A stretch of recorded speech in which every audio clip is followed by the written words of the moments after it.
It looks like he is there and unmuted, but I'm not hearing any sound. Jose, can you?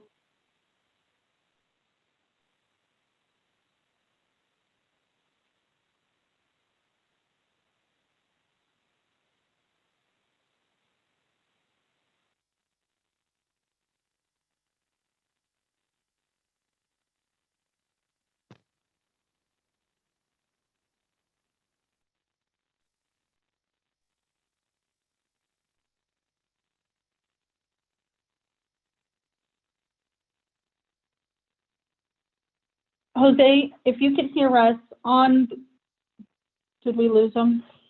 Oh, there he is. If you can hear us, in your email, there's a phone number and a PIN that you can use to call in on your phone and then just mute your computer. Sonia, while he's doing that, do you want to start with the roll call? And we'll give him a minute to call in. Sure. Am I allowed to, is this part of the call to order? Am I allowed to call to order?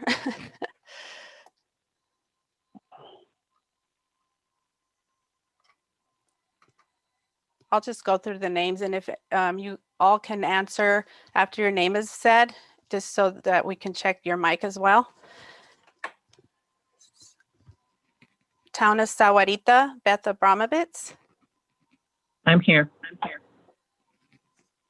City of Tucson, Robin Rain. I'm here. Pima County, Ana Olivares. Hi, I'm here, and so is Catherine Skinner. She will speak but not participate in any kind of voting. Okay, thank you. ADOT, Mark Hoffman. I'm here. Tohono O'odham, Patricia Pablo. I'm here. Tucson Airport Authority, Mike Schmeckel. Morning. Pima County DEQ, Ursula Nelson. Hi, good morning. I'm here. University of Arizona, Mark Novak. I'm here. Okay, did I miss any committee members? Jason Bahi's here. Okay, thank you, Pascagoula Jason. Tribe. Sorry about that. No problem. This is Mark Hoffman with ADOT. Rod Lane was going to be a little bit late, but he should be joining us. So. Okay, thank you. Yeah, and this is Doug Mozeke with ADOT, sitting in for Rod until he's able to join. And this is Rod. I'm able to join. Very good. All right, we Sonia, got can you all of hear me? ADOT. Yes, I can. Hi, Jose. Good to All have right, you I was back. talking and talking. I didn't realize you guys couldn't hear me. So I'm glad to, I was able to get through. Well, we did the introduction, so we're good. We're Yeah. rolling on. All right, great. Thank you, Sonia. Well, that's our introductions, and I'll officially call to order the meeting, the TPC. And now that we have roll call, we'll move on to item number 2, in-kind reporting. Mr. Casartano. Mr. Chair, it's a delight to hear you. So as you can imagine, we're continuing to collect our in-kind reporting. Regional efforts are enhanced by recording time donated by attendees, volunteers, and participants. PAG collects data on the time dedicated to meetings and activities to apply to use as matching funds for grants and federal dollars. If you are paid with federal dollars, please let us know now.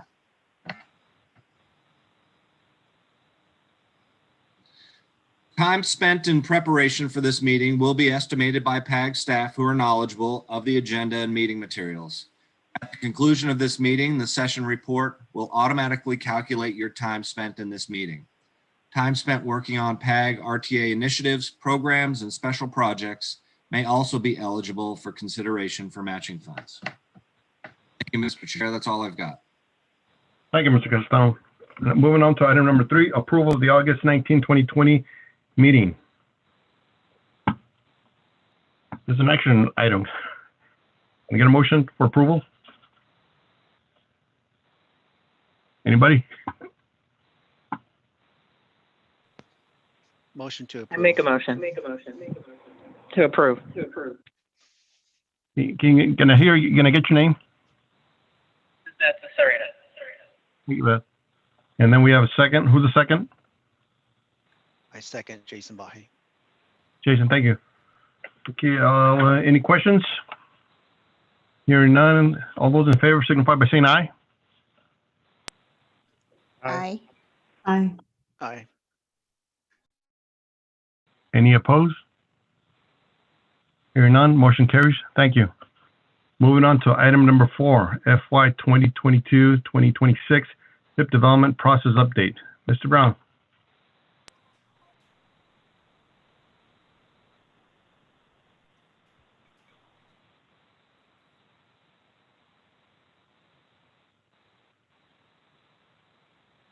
Jamie, you out there?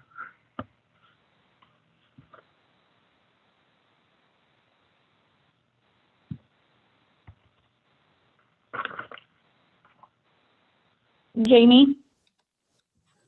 There you go. Good morning, Mr. Chair, members of the committee. I apologize. I took control of the screen and that removed my ability to unmute. So hopefully you can hear me and see me.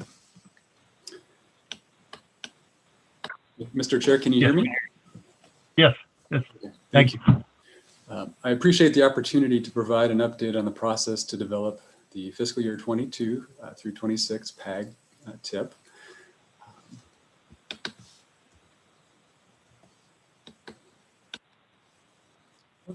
Too far. So at the August TPC meeting, we shared a presentation that provided an overview of the TIP. And during our presentation, we also covered FY 22 through 26 TIP development process as described in the Notice of Funding Availability memo. Some key considerations for this TIP development process were described in that memo. And one of those is that regional transportation revenues are to be used to deliver specified voter-approved projects and promises in the RTA plan as directed by the PAG and RTA Board, PAG Regional Council and RTA Board. Therefore, for actual programming considerations, these regional funding sources are regarded as revenues to apply to RTA projects. These revenues are subject to the individual eligibility restrictions of their originating sources. Per the TIP NOFA memo, only funding from FTA programs 5307, 5339, and SDBG Flex has been made available for new project programming. And finally, the TIP development process takes about 10 months with draft lists developed at different times. So again, those are items that we've covered previously.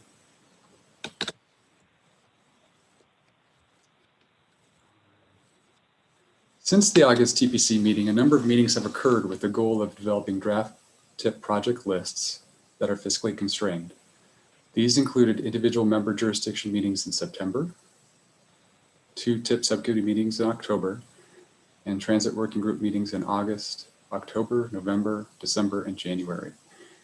These meetings are listed in the memo for this agenda item, and you can see here's the timeline graphic which we've updated, and you can see it by the star. We are here in mid-February.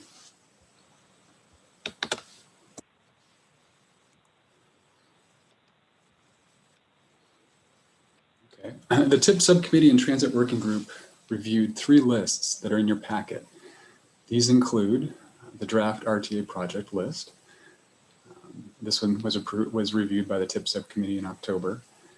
And since that time, changes to the funding for the ADOT projects have been made, and the ADOT project list will be discussed during the next agenda item. These projects are highlighted in the draft RTA project list that's in your packet. And additionally, a fiscal year shift in the amount of funding for the RTA's Small Business Assistance Program was made. Also, there were 2 transit project lists, both of which were approved by the Transit Working Group. These lists are the draft transit project list, funded by 5307, 5339, and SDBG Flex programs, and the draft RTA transit project list. Additionally, 2 other lists are included in your packet for aviation projects. This includes a draft Tucson Airport Authority projects list and a draft Marina Airport projects list, excuse me. Each project list uses different funding sources informed by distinct regulations, policies, and/or limitations that govern use of those funds. Therefore, each project list stands alone and each is fiscally constrained.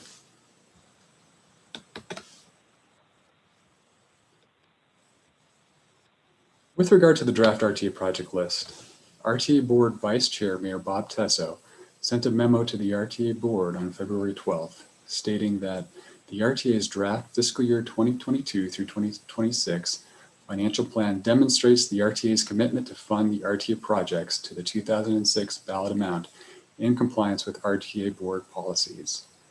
The RTA Citizens Accountability for Regional Transportation, or CART Committee, met on January 29th, 2021, and unanimously endorsed the draft RTA fiscal year 2022 through 2026 financial plan.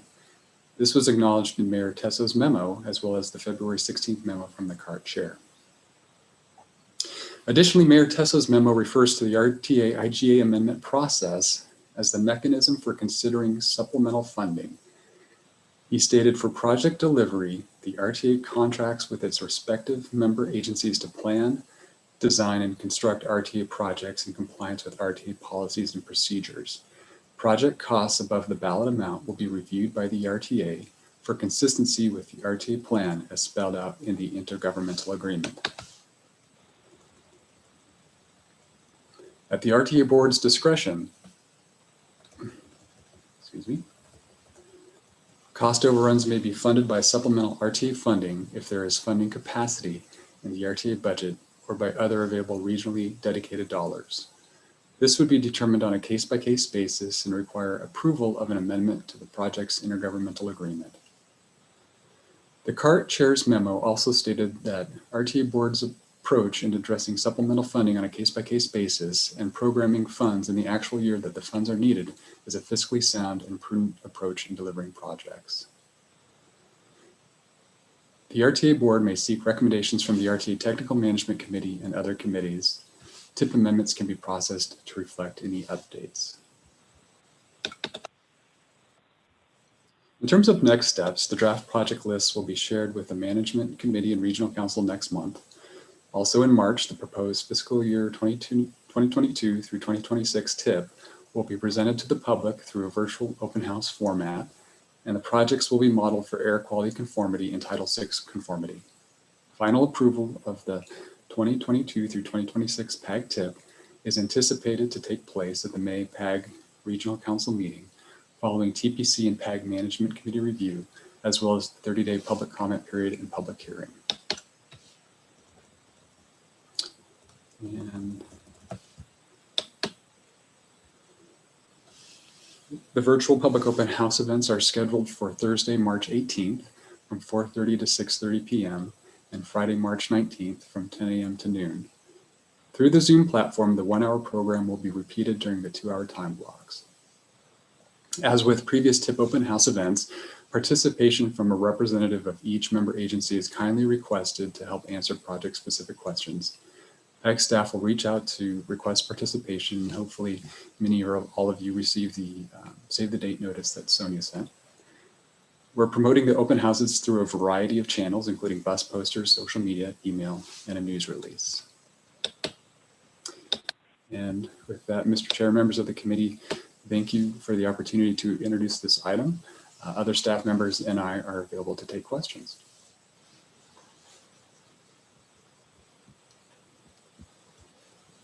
Okay, well, thank you, Mr. Brown. This is an information item. Any questions from Ms. Brown? I have just one question.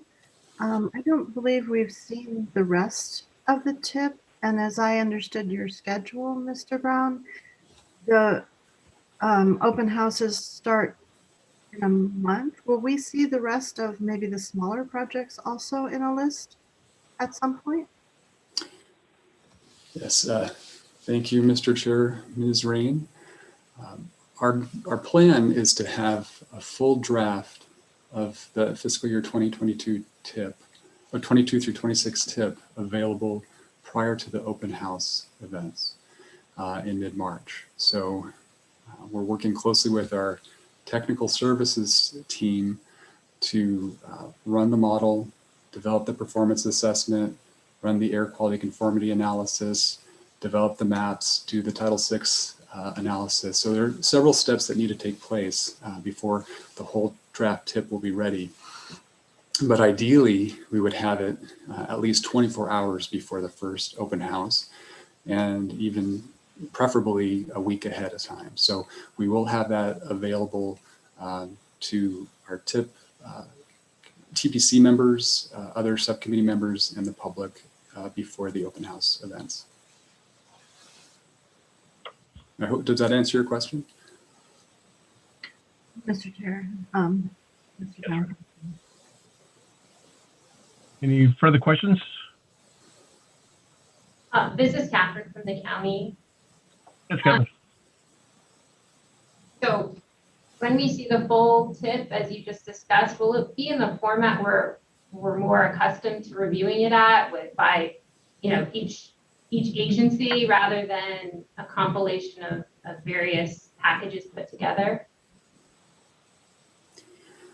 So if I understand, thank you, Mr. Chair, Ms. Skinner, if I understand your question correctly, the way we intend to share the next iteration of the list would be through what you would see in the approved tip. So it's generated by our database. It's a proposed tip project listing, and it will list all of the projects by project sponsor, all in the same format. Is that what you're asking? Yes, thank you. Because it's just a little cumbersome. We're not used to seeing it the way it was presented this time. The other question is, I noticed that there were some changes, and I'm sure we'll get into it on the next agenda item, but concerning some of the federal funding for the region, and are we still meeting fiscal constraint with what was presented in this item or not? Thank you, Mr. Chair, Ms. Skinner. And I will, if Mr. DeGrood wants to add to this, but yeah, that's been our goal, is to ensure that with each list that's developed that we maintain fiscal constraint by funding source and fiscal year. So follow up on that, the additional $5 million in 2022, had we just not programmed that previously? Or is that additional funding? Where's that funding coming from? Thank you, Ms. Skinner. Do you mind referring, which list are you referring to, if I may clarify? Pull that list up. The RTA project list, I guess. It would be the tip ID 30.16 I-10 Ina Road to Ruthroff Road. Yeah, thank you, Ms. Skinner. We will be talking more about the ADOT project list during the next item, but if we want to, because we did refer to those changes as part of this item, I also want to see if our colleagues at ADOT want to talk about some of the changes that needed to be made to those ADOT projects. Rod, Doug, or Mark, would you like to respond to that question? Mr. DeGrood. Amy, what was that tip ID number that Ms. Skinner? I think it was 30.16. Is that correct, Ms. Skinner? Yes, that's correct. Okay. And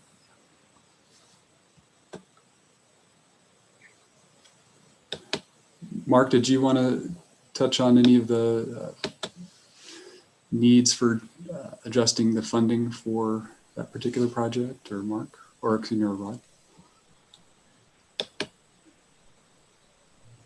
Yes, Mr. Chair and committee members, this is Mark Hoffman.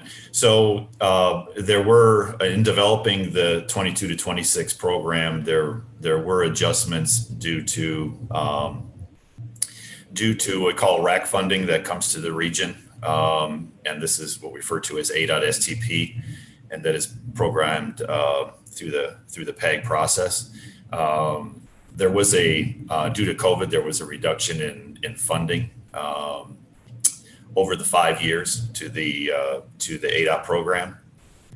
So that was one reason why we had to rebalance the program. And then there were also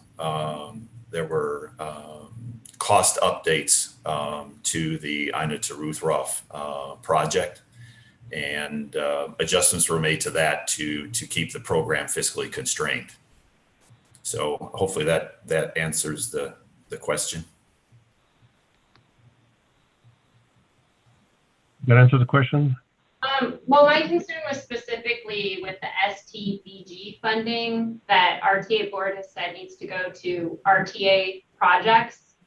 And the I-10 gap project is not an RTA project. So I'm just concerned with increasing the funding on that program by, it looks like about $10.5 million. It doesn't seem consistent with how we've reviewed the rest of this program presented.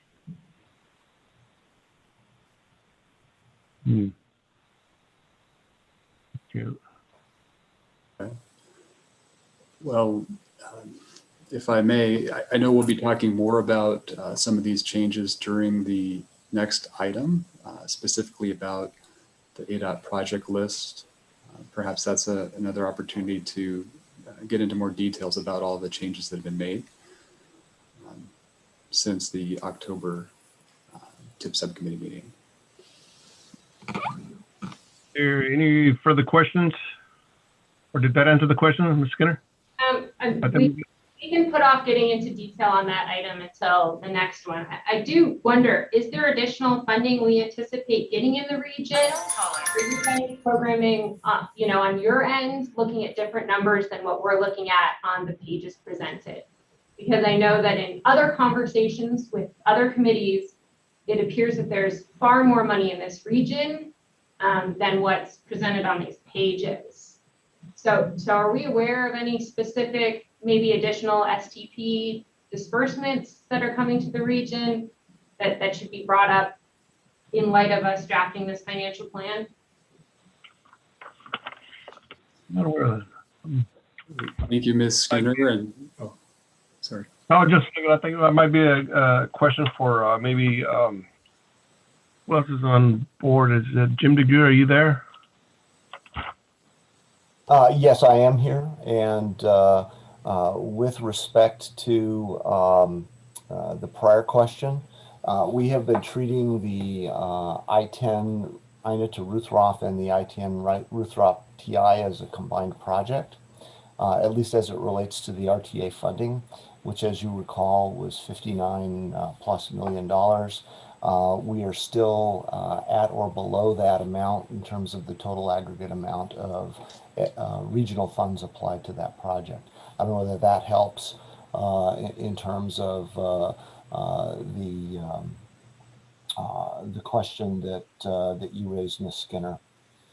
In terms of the other funds that may be available, I'd have to defer to my colleagues in terms of what they think might also be coming in terms of additional potential SDBG funds. Certainly, we are all aware that there's a new administration with new priorities, and that we'll certainly need to see where they go with additional funding or future funding. Thank you. Mr. Chair, if I may, I think I've heard Mr. Barrett refer to some additional funding that may be coming our way in the coming fiscal years. Mr. Barrett, did you want to add anything to address that question? Yes, at the end of December, Congress passed and the president signed another COVID relief bill that will, it did apportion like $2 billion for transportation to be distributed basically as if it's STBG dollars. At this point, though, it's just conjecture about how much of that will actually trickle down to the PAG region. I have some estimates, but until it actually hits the ADOT ledgers, that's all they are conjectures. So I should probably back up a little bit. These STBG dollars, I mean, they're not STBG dollars. They're going to have all the same STBG eligibilities, but they'll have a longer time frame in which to be programmed. As you know, STBG is use it or lose it. These dollars, when they hit our ledgers, will then have 2 years or so to program them. So we're holding off on that programming until they've actually hit the ledger. We've got an actual amount. and we know what exactly or how much exactly we need to find a home for. Thank you. Thank you. Mr. Chair. Yes. And committee member, this is Mark Hoffman again. Just to follow up on what Nathan said. So the next transportation board meeting is this Friday, and ADOT staff, ADOT finance staff, ADOT CFO has been working up and making a recommendation for those additional funds that Nathan was talking about that came to the state. I think the total to the state was around 185 million, and how that's being distributed. That is being presented to the transportation board this Friday, and for a portion of that funds. And as Nathan said, there is some additional time to expend those funds. So ADOT Finance is still in the process of working through that on the distribution. So there'll be a portion that'll be presented to the board this Friday that accounts for some of that 185 that is coming to the state, 185 million, but not the entire package. So just wanted to provide that as information. Thank you, Mr. Hoffman. It's good information to have. And maybe later on, you guys can break it down for us how it's distributed statewide. Any further questions for Mr. Brown? Yes, this is Robin Rain from the City of Tucson, Mr. Chair. I have one further question. Will there be a TPC or a TIP subcommittee meeting where we look at the total funding picture against what projects might require some of that further funding, so that we can look through this on a fund constrained basis against our program? Ms. Rain, are you referring to the potential funding that might be coming down the pipe? The one that they're going to discuss this Friday? That one? Well, both actually. I was thinking of both the future funding, but also if any additional funding is currently available, will we be able to see the funding availability against all of the various projects at some point before the tip goes to the public? That seems like it would be helpful. Are there any plans, Mr. Brown, for that? Thank you, Mr. Chair, Ms. Rain. We don't have plans for that. I mean, we're open to further meetings. I think we were anticipating that with regard to the RTA projects, if there's a need for supplemental funding, that the best mechanism for discussing that is through the IGA review process and amendment process, as I mentioned during my presentation slides. But that said, if that's if another meeting is requested, that's something we can certainly consider. Mr. Chair, Mr. Brown, the one thing that I would say is it appeared from our TIP meeting that there were quite a few projects that had a need for additional funding. And given that, it might be good for this body in its entirety to have the discussion about which projects would be best to have that additional funding applied. Okay, yeah, I think what I would probably recommend is wait and see what exactly, what the funding, how they're going to break it down for us. And after we determine how much money is coming to the region, then, and I think the meeting will be appropriate as to what projects will be receiving those funds. Because I believe right now, the way it's set up, all the available funds within these fiscal years go to RTA projects. Am I correct, Mr. Brown? I didn't quite catch the last part of your sentence there, Mr. Chair. I apologize. No, just talking about maybe it's a good idea to wait to see how the funding is broken down, and that's obviously will take place this Friday, and then after that we'll know how much money, if any money, how much money is going to be coming to the region, and then it might warrant further discussion as to what projects will be receiving those available funds or additional funds. Mm-hmm. Thank you, Mr. Chair. Well, from my perspective, in terms of the full TIP development process, I think we were thinking these funds that Mr. Hoffman mentioned and Mr. Barrett mentioned, I don't believe that we're really going to have the information we need to program those funds during this TIP cycle. It's just, as you know, it's a 10-month process. we established our revenue estimates or projections back in August, and we've been working from that as our target. To at this point open it all up again would cause significant delays in our process. As I mentioned, we need to do modeling, run the travel demand modeling, air quality conformity analysis, Title VI analysis, develop the project maps, and then also, of course, have these open house events. So I don't believe that we're going to be, and please, if anybody else has a different take on this, we're going to be able to consider those additional funds during this TIP development process. Back to Ms. Rain's question, I think we were anticipating that as the needs for supplemental funding arise for specific projects, that those could be discussed again through the IGA process, and then ultimately could be taken to the RTA board for consideration on a case-by-case basis. And that doesn't have to happen during this window as we're wrapping up the TIP. It can happen via an amendment process, because those funds would then be released by the RTA and then could be subject to an amendment. So again, we're kind of on a, there's flexibility, but at the same time, as you know, we do have requirements for a compliant TIP and a public process. So there are limits to how much we can open this all back up again and reconsider.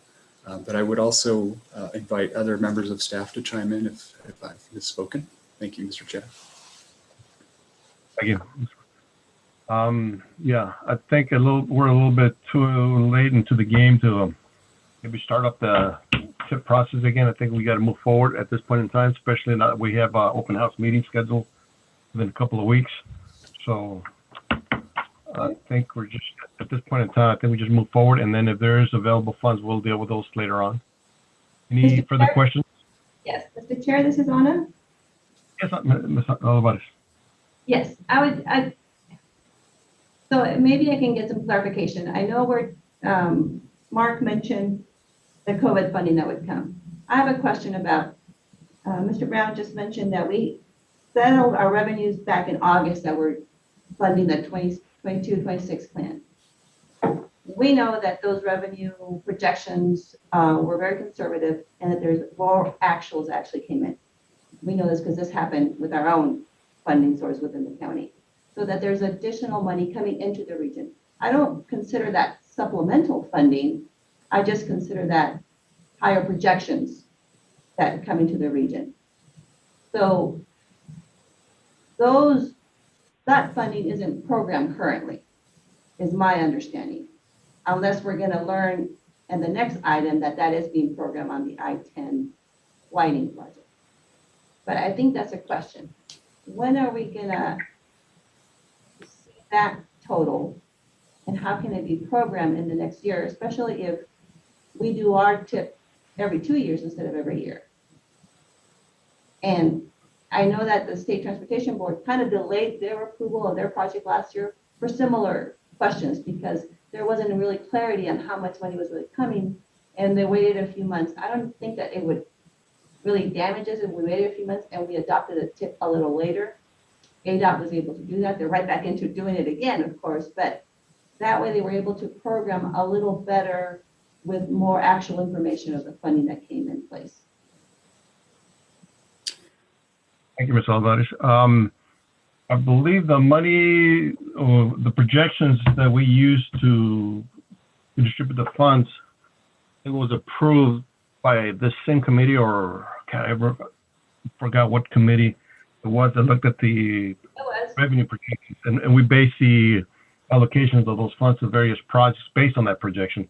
Now, when we're off at the next TIP cycle, we always do an adjustment, that is move projects back or move projects forward, depending on how far off we were off on the projections.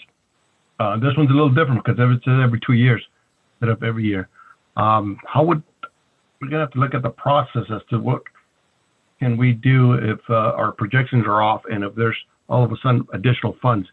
Do we have an amendment to the TIP after it's been approved? What is the process? Do you know, Mr. Brown? Yeah, thank you, Mr. Chair, Ms. Olivares, and I may have to defer to others on some of the historical mechanisms we've used in the past, but to my knowledge, it is challenging for us to revisit those projections mid-cycle and then shift the project list around. So it has been an unusual cycle. I think we were conservative with our projections in the summer, but I think we held SDBG flat, and we had gradual increases in IRF 12.6. And of course, we were trying to be conservative given the uncertainty around the COVID-19 pandemic. It is challenging for us to midstream revisit those projections and then try to redevelop project lists. That said, I think really the focus is on those RTA projects and making sure that we fulfill the promise to voters and deliver on those. So that continues to be the priority. And I think that's where the focus will probably be if there are additional funds that come our way. If we were overly conservative and we have additional funding, how can we, where supplemental funding is needed, how do we work with our member agencies through the IGA amendment process to consider supplemental funding. So, and again, once those IGAs are approved by the RTA board, we can just amend the TIP. So, but I say that, and I've said that already, so maybe there's probably more that either Mr. DeGroot or Mr. Barrett could add. Thank you. Hi, Mr. Chair. This is Dave Adler. Yeah, I think we've covered it. The process, and I'm hoping that I'm answering Anna's and Robin's question. But we go through the TIP amendment process, and as Jamie said, that doesn't have to. TIP amendments don't have to wait for a TIP cycle to complete. So I think that we've covered that. I hope we have. I don't know if does that kind of answer the question that if we delay the process right now, that doesn't get us any closer to getting it done than just doing TIP amendments as we get more information through the year. I hear Hope you. I didn't cloud things up.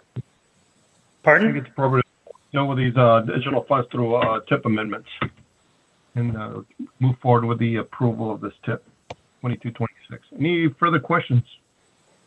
Mr. Chairman, I just have one more comment on this topic. The issue of additional funding we've been talking about since October. So we have lost many months that we could have been working on programming this funding we're aware of. The funding projections we made back in August assumed a 20% decline approximately in IRF 12.6 funding with very gradual increases over the 5 years of the program. That's a significant amount of money that we're not programming that we know is not accurate at this point, and we knew that back in October, and we made the committee aware of it. And I think that, I don't want to speak for everyone, but we're all committed to delivering the RTA projects. And by deliver, we mean constructing them. And the sooner we can program that money that we know is coming to this region to projects, the better for us getting out the door to constructing them. And you mentioned, Jamie, the opportunity for additional meetings. I know Robin brought it up that we're being asked to present this to the public in about a month's time without having seen this document that we're supposed to be able to answer questions about. So that poses a significant challenge, for me at least, to be able to represent what is on those pages. So perhaps we can entertain scheduling another meeting as suggested. I think the issue right now is that we don't know how much money is available, additional funds. I think that's going to be addressed this coming Friday. And do we really know what the dollar amount is? Because we're trying to distribute and allocate funds that we don't even know the full amount, how much money, if there is going to be coming to the region, we don't know what that is. So it's kind of hard to distribute funds that we don't know what the dollar amount is at this point in time. Mr. Chair, if I may, this is Robin. as a follow-up, it's not just really about additional money that might be allocated on Friday. It's also about the rest of the project list. As Pima County has said, it is very important if we're going to represent these projects to the public for us to understand the full project list, all of the TIP, which is what would normally happen. So again, there appears to be more funding than what was originally projected. And I can understand that you would like to do that in a way that does not assess those extra dollars against projects in a way that does not include the entire committee, but just one jurisdiction at a time. And that's unusual, but we are moving on our amendments to our IGAs, and I'm sure everyone else here is working on them. I wonder exactly how, if there are 3, for example, IGAs that come in requesting extra funding from different jurisdictions, how would that be handled? And then I would also wonder how the smaller projects are going to be shown to us before they're shown to the public, so that we can make some sort of representation to the public that we do understand the situation. Thank you, Ms. Rain. That'd be a question for Mr. DeGrood.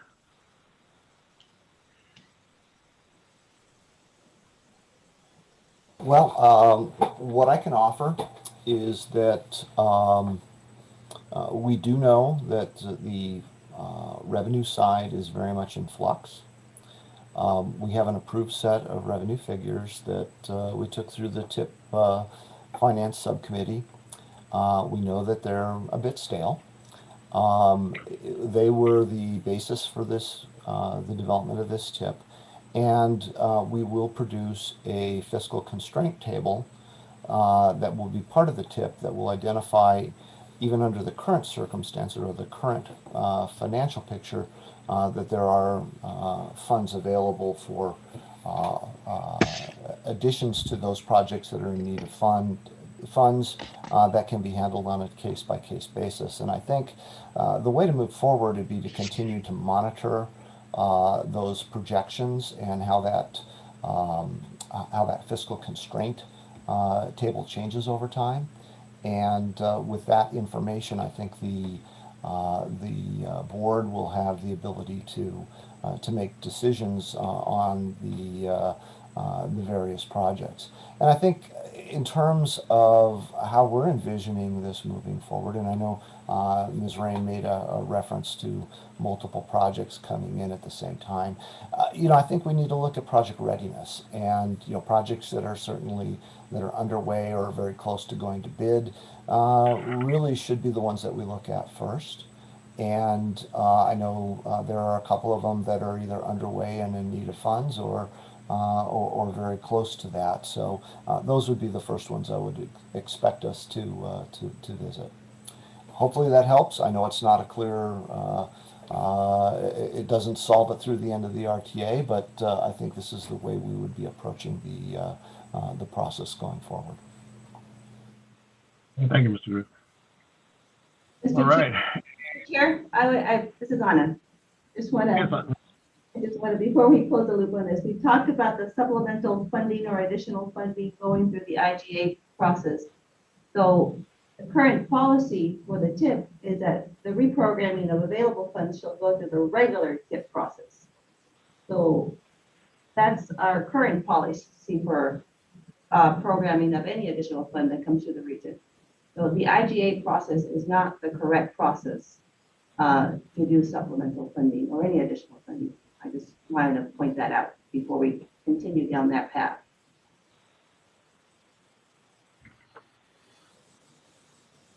Okay. Are there any further questions?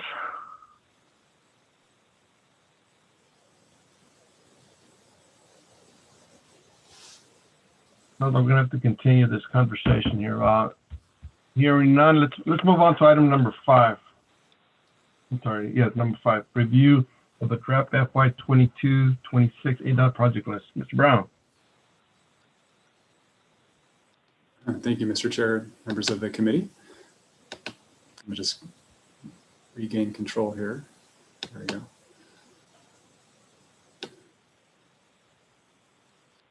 Appreciate the opportunity to introduce this item. And during the previous agenda item, we talked about how each draft project list uses different funding sources informed by distinct regulations, policies, and other limitations that govern use of those funds.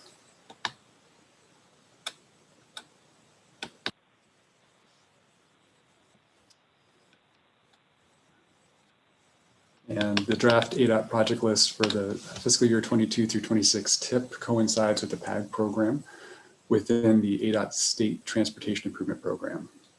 All highway and transit projects in the state funded under Title 23 and the Federal Transit Act must be included in a federally approved STIP. The STIP includes the ADOT 5-year Transportation Facilities Construction Program, as well as the Transportation Improvement Programs from the Councils of Governments and the Metropolitan Planning Organizations in Arizona. On October 27th of 2020, the Arizona State Transportation Board approved the ADOT 2021 through 2025 5-year Transportation Facilities Construction Program, which includes ADOT projects in the PAG region. Decisions made by the State Transportation Board and ADOT committees through the planning to programming process inform the projects included in the draft fiscal year 22 through 26 ADOT project list for the PAG region. That's why the ADOT project list is typically the last list that is available for review. A single set of projects is developed cooperatively by both agencies for use in the two documents as prescribed by federal law. By regional policy, the Federal Surface Transportation Block Grant Funds suballocated to the region are dedicated to delivering RTA voter-approved projects. The programming of these regional STPG funds are therefore conducted in close coordination with the development of the ADOT 5-year program. The draft ADOT project list in your packet includes updates to the ADOT projects previously included in the TIP subcommittee recommended draft RTA roadway projects list from October 2020. Changes were made based on the need to be consistent with the ADOT 5-year program approved in October. Moreover, in coordination with staff members from ADOT Finance, Multimodal Planning, and the South Central District, ADOT Finance Division staff members provided updated information on fund balances that inform development of the ADOT project list, which was last reviewed by ADOT staff earlier this month. Thank you, Mr. Chair and members of the committee. Our team of staff, as well as ADOT staff members, are available to answer any questions. Thank you, Mr. Brown. You're welcome. Any questions for Mr. Brown? There are none. This is an action item. Sorry. Can I get a motion? Mr. Chair, Yes. it's Catherine from the county. I'd like to revisit the question that I had earlier about fiscal constraint, since $5 million has been added in STBG for 2022. How was that accomplished while still maintaining fiscal constraint? 5 million STBG. I guess that'd be a question for who would it be, Mr. DeGroot? We go to any of these RTA projects? I think it's probably more a Nathan question on the federal funding. Over to Mr. Barrett.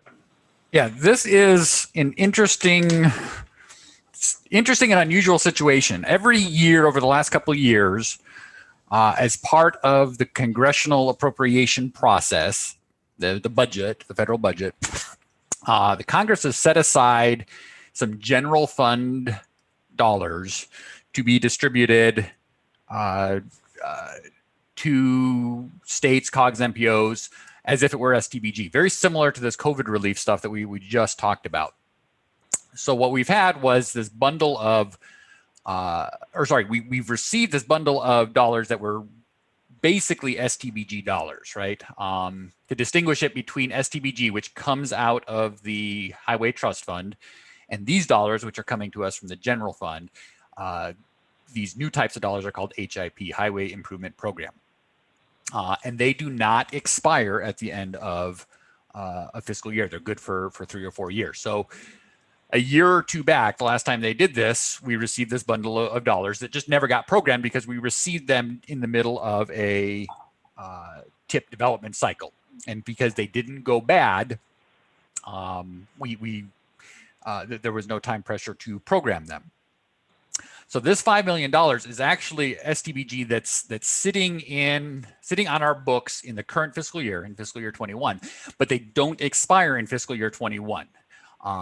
And so those dollars were not part of the projection, I guess, earlier this year, because, as I said, they were sitting on our books in fiscal year 21. And so they were not in 22 at the time.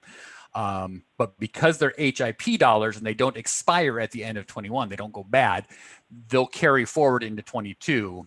And so that's where that $5 million comes from. It's this bundle of HIP dollars that comes from the general fund. It's been sitting on our books, unprogrammed, and doesn't go bad in the year in which they're sitting on our ledgers. And so they're carrying forward into 22 to be programmed there.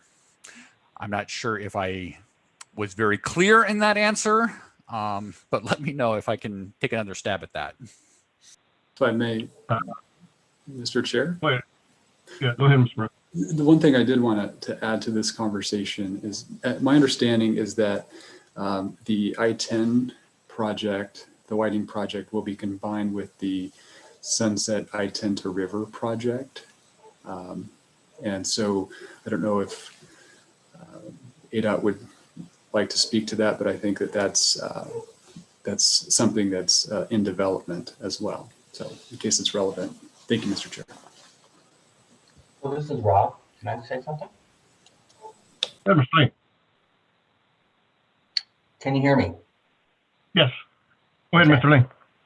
So at this point, that's not a guarantee. Certainly the discussions are in the works. I think it's the desire of the region, and I think it's the desire of both agencies for that to happen. But there's certain risks on both agencies that we haven't been able to mitigate yet, namely the time frame on ADOT's side and its need to have this project funded and advertised in fiscal year 22. That poses quite a problem for the county moving forward and meeting the required deadlines. So I want to be clear that it's not, we're working with county, navigating towards that, but at this point, it's still up in the air. Mr. Lane, is that project, the I-10, is that fully funded or is it underfunded? Where are we at as far as funds go?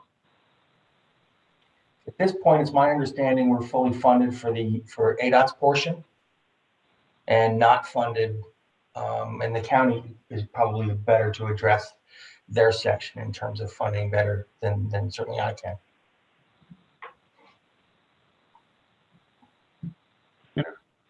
So, Mr. Chair, this is Anna.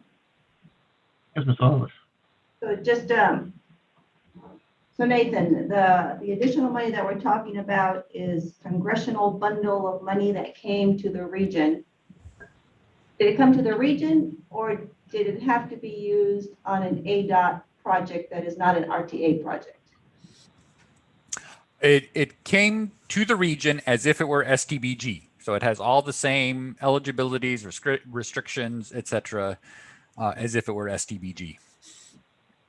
So can somebody explain why it was chosen to go to an ADOT project instead of the RTA projects that also need funding? I don't. Did it go to the I-10 project? I believe that's where it was placed.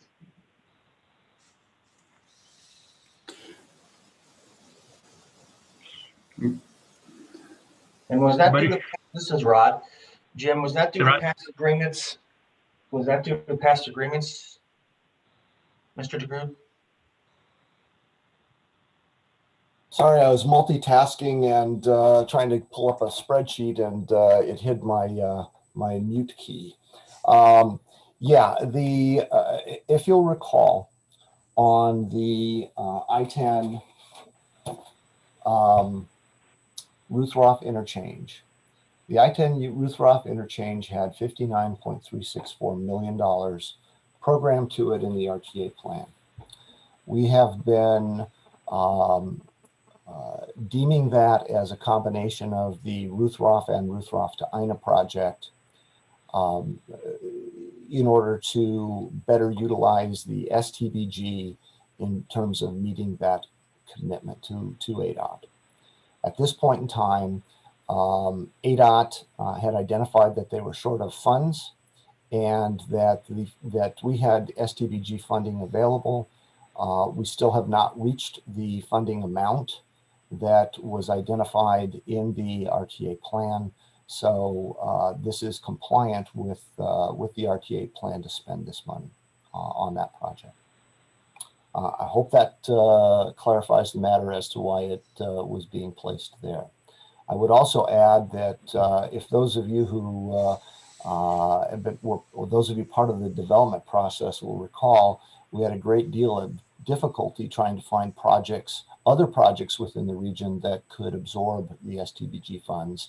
And I think some of our jurisdictional partners have STBG funding that was placed on their projects that they would prefer not have received those funds simply because they're so challenging to use.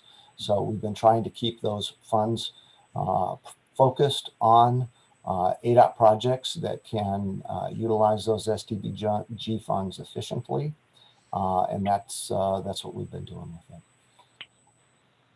Okay, thank you, Mr. Good. Mr. Olivares, is that your question? Just so that I'm clear, so the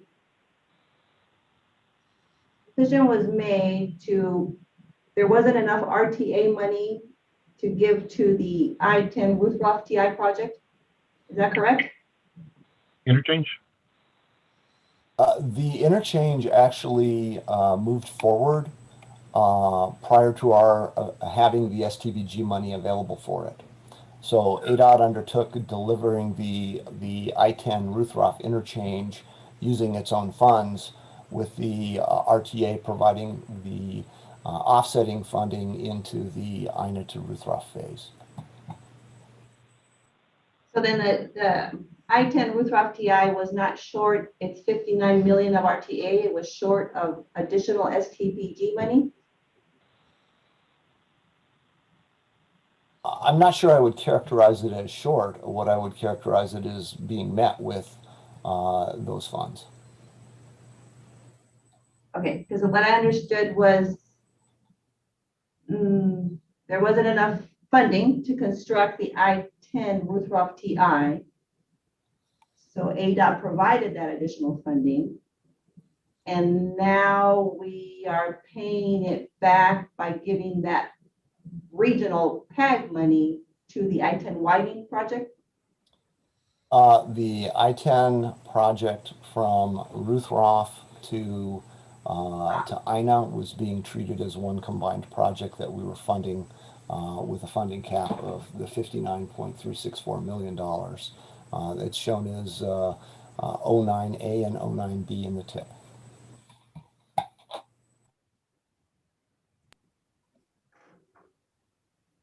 Okay. Does that answer your question, Ms. Oliver? It does. I guess I don't remember that being a point of discussion or approval for any of our committees. And just for the record, we do have a federal project, Sunset Road, that could use federal money. That could also be combined with the I-10 Ruth Roth to INA widening project.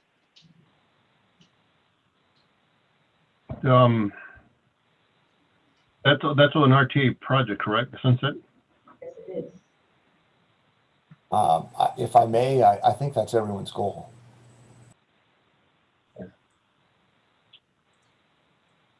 All right. Any further questions? I do. I'm sorry. I just want to understand. I just want to understand the ADOT project list that we have in front of us. Is that the only projects that ADOT has for the PEG tip? Those 4 that I see on the packet?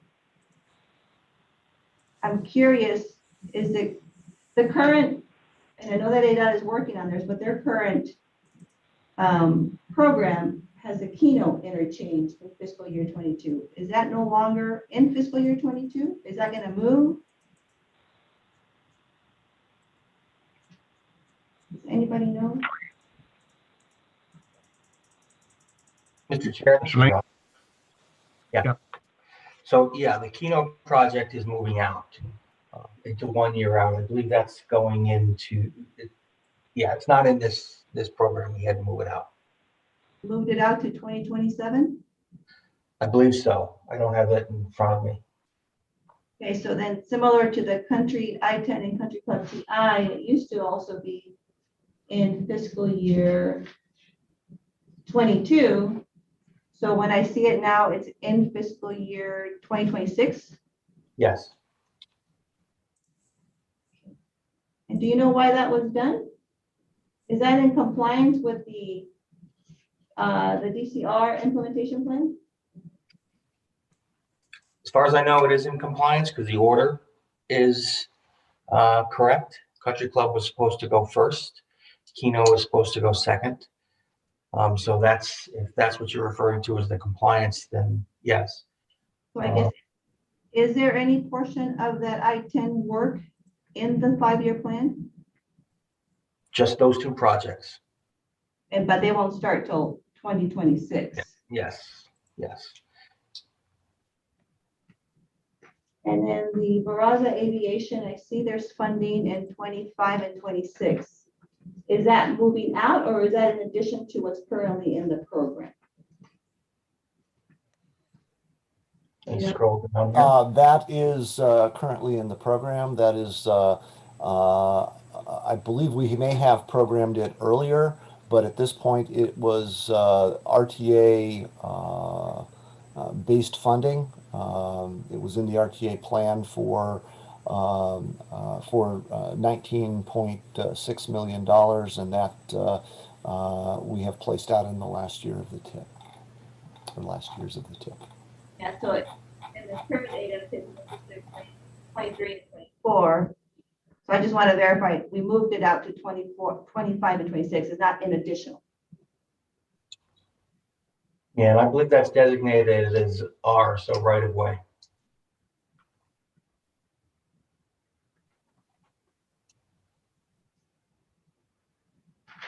Okay, thank you. Mr. Chair, I have a follow-up question, well, actually on a new funding source that we haven't talked about, HERF 26. So the proposed ADOT list shows some new HERF 26 that was not a part of the call for projects. Can PAG staff confirm where that funding came from? If that's new funding? I don't know, they don't even show HERF 26 on this spreadsheet, or are we just talking about in general? I'm talking about I-19 Irvington TI, TIP ID 38.13. I see it. HERF 26, yes, on the 2023. And Mr. Chair, I can take a stab at a first response and then see if others want to chime in. This is Jamie. Yeah, for the HERF 26, in coordination with ADOT, there was concern about over-programming those funds. So in coordination with the ADOT Finance Division, a cash flow analysis was conducted by their team and shared with us. And the results of that were shared as part of internal conversations with ADOT in January. And that's how we determined how much was available. And I guess I would see if Mark or Rod or Jim or Nathan want to chime in, add to that. Thank you.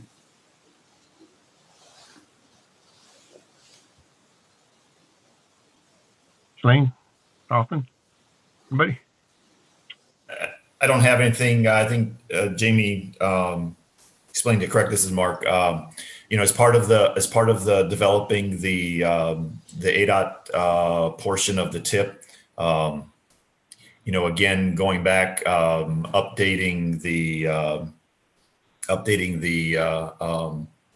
ADOT STP numbers that were approved by the board in October, and then also the need to look at the status of the 2.6 funds and working with ADOT Finance to develop a cash flow and determine where and when we would have funding balances to program, and that is a result of that cash flow analysis. Okay, thank you. Chair, this is Robin Rain. I had an additional question. So is the ST match in the other portions of the projects, is that HERF 2.6 as well? I only see HERF 2.6 in the Irvington project, and the rest of them have something called ST match. That's state match.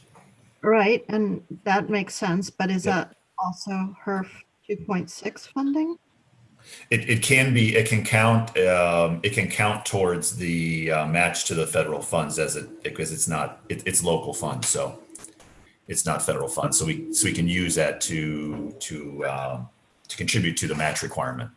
I understand that you may, but I'm looking at how much HERF 2.6 is in the program, and it seems like a very, very small amount, unless you're assuming that much of the ST match is also HERF 2.6.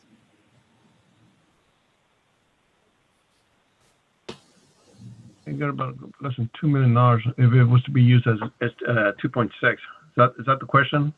Yeah. Ms. Ray? Yes. Mr.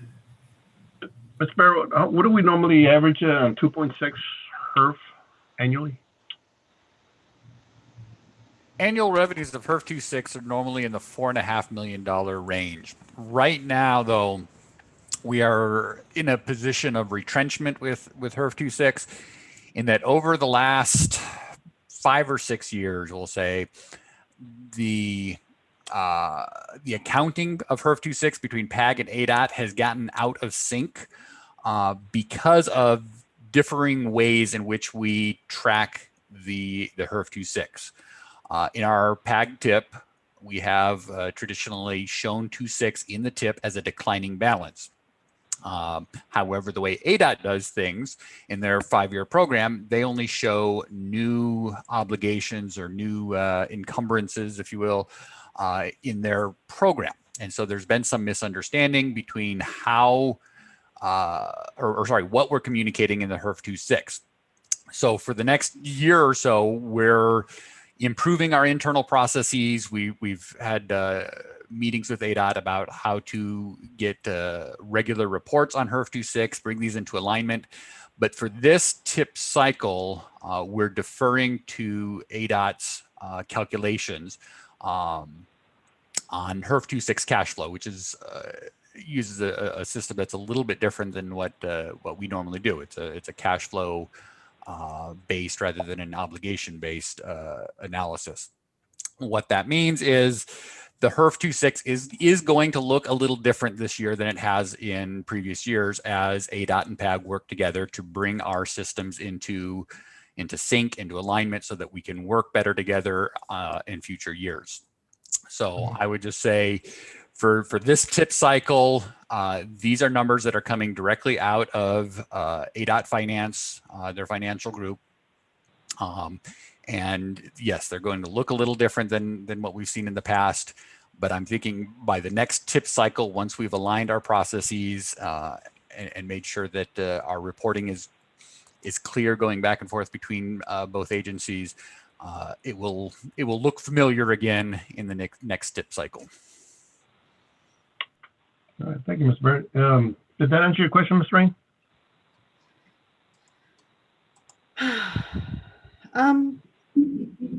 Not really. I would really like to have a better understanding of exactly how much HERF 2.6 is coming in. And I would say that is the case with all of the funding sources. As I mentioned on the previous item, it would be very helpful to understand and see what we have as anticipated revenues against the tip as a one-on-one like we used to do with the TIP subcommittee. It's much easier to understand both for those in this committee and I think for the public. Okay, thank you.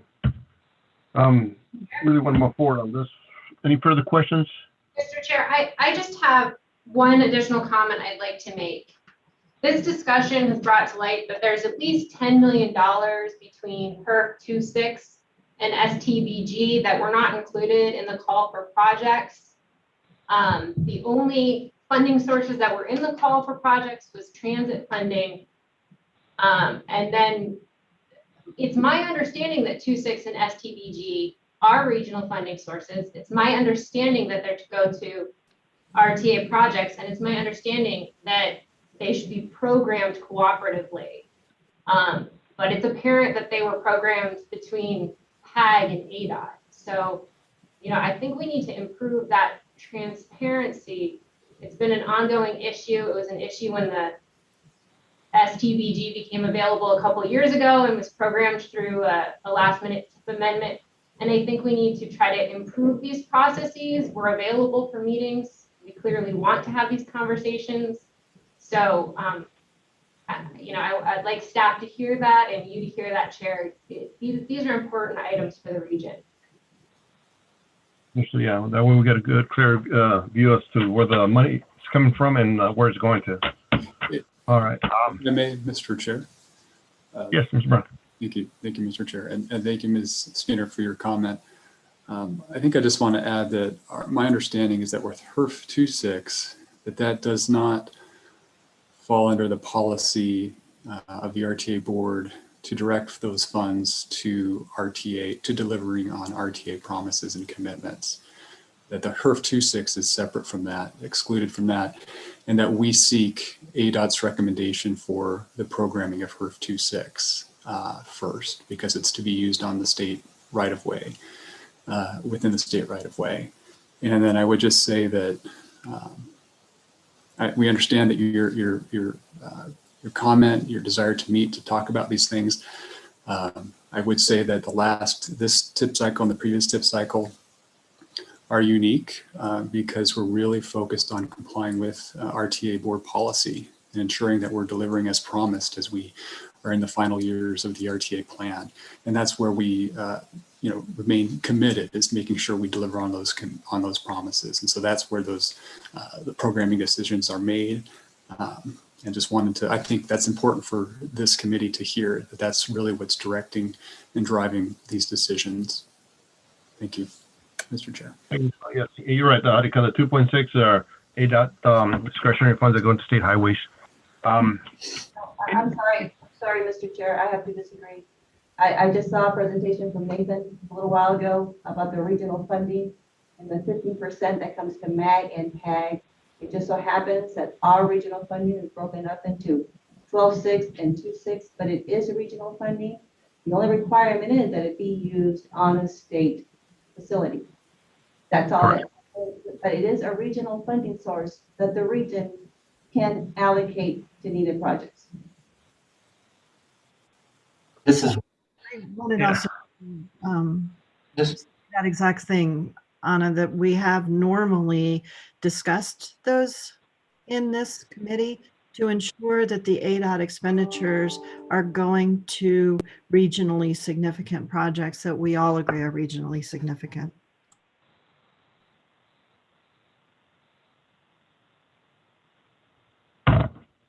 Any further questions? Well, this is Rod. I think the other point that's been made several times is that the 2.6 is to be spent within the ADOT right of way. So yeah, that's one of the requirements that we have to keep in mind here. Absolutely, but we have in the past discussed them, at least generally in this committee, to ensure that we all agree that those are the significant ADOT projects that we all would like to see go forward. I'm not disputing what you have on your tip or that you're doing it appropriately, just that we normally have that discussion in this committee. And that's fine. Any further questions? Okay, this is an action item. Can I get a motion?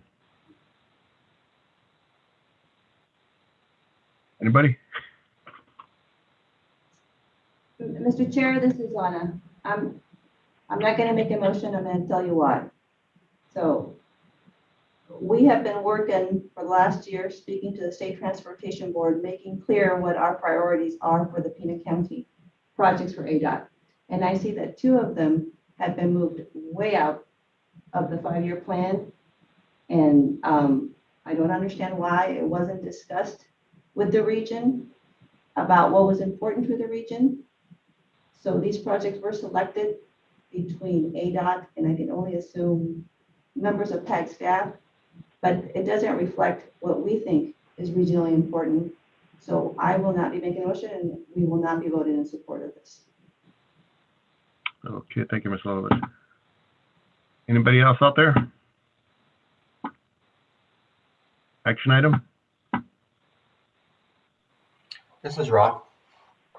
Yes, Mr. Lane. I'll make a motion to approve. Okay, we got a motion, and can we get a second?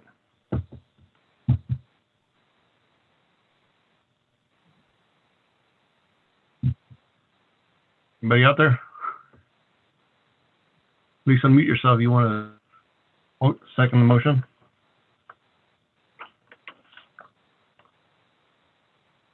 Ms. Rain, you got your hand up? I'm sorry, that was a mistake. Okay, we have a motion and we need a second.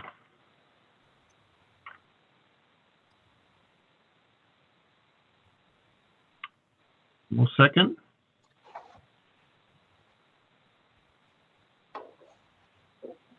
You guys hear me?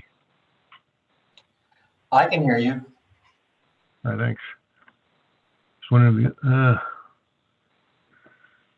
okay, this is new. We have a motion, but we don't have a second. I'll give you a little more time.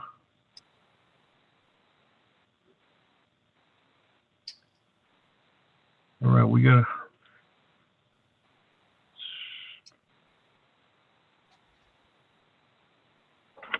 in this case, we don't.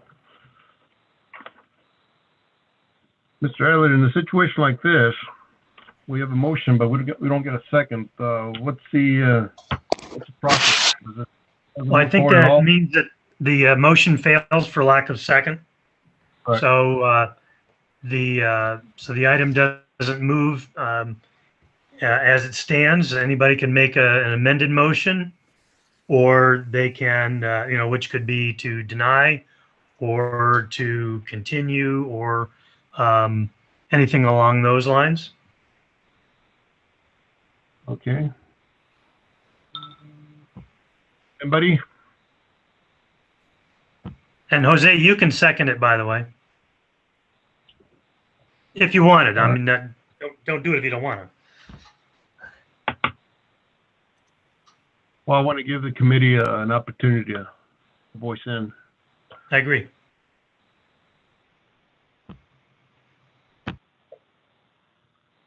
We're very silent out there.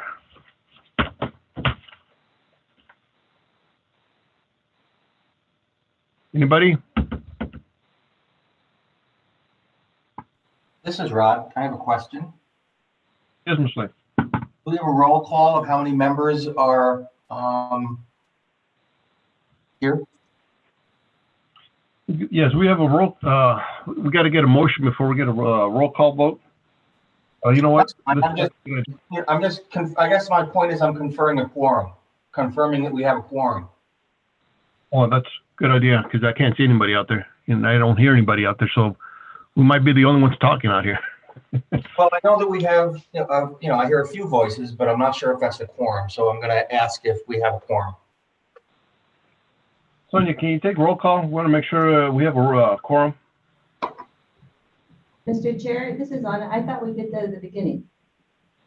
I do, but I don't know if people are still there or they're off. I can't really tell. That's the reason I was asking if anybody's out there. It's different when you're in person. I can see you guys in person. Right now, I don't know if people walked away from the computers or not. I know in the beginning we had a quorum. Yeah, I think we've lost at least one person. So If I can make a suggestion that, again, is entirely up to the members that are present, that a second be made in order to do a roll call vote.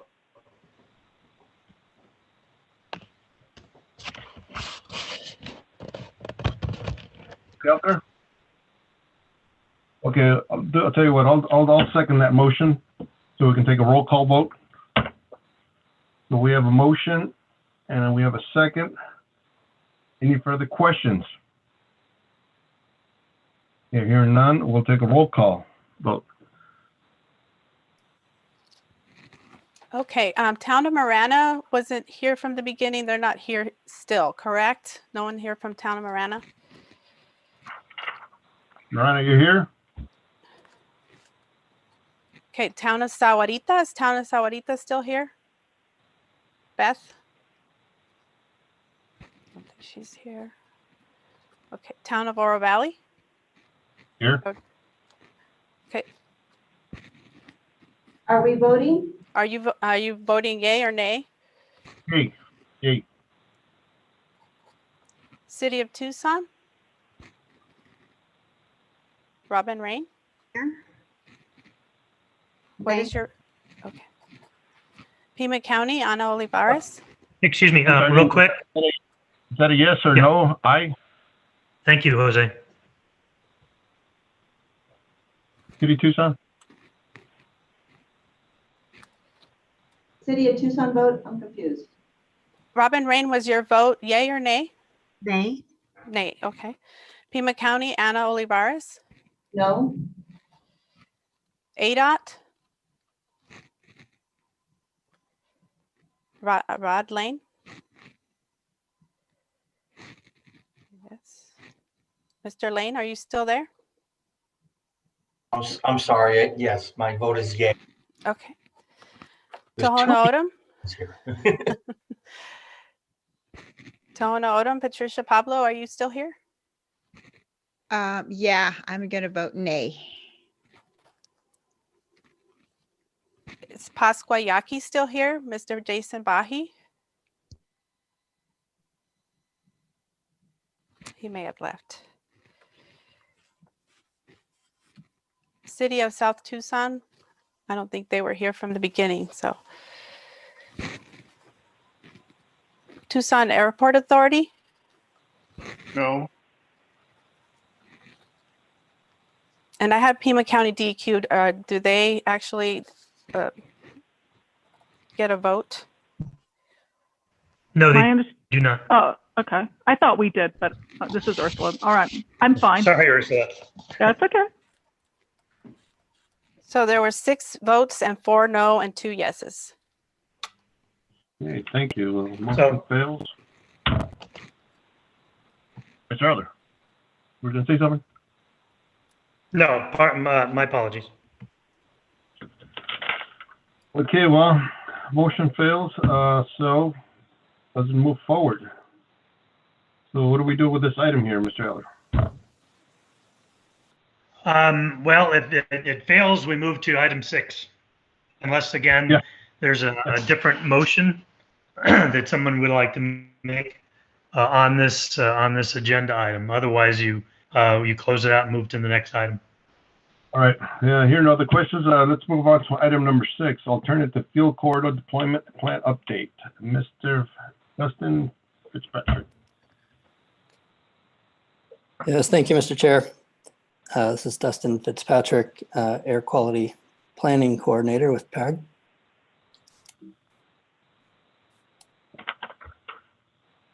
Just looking to take control of the screen here, just a moment.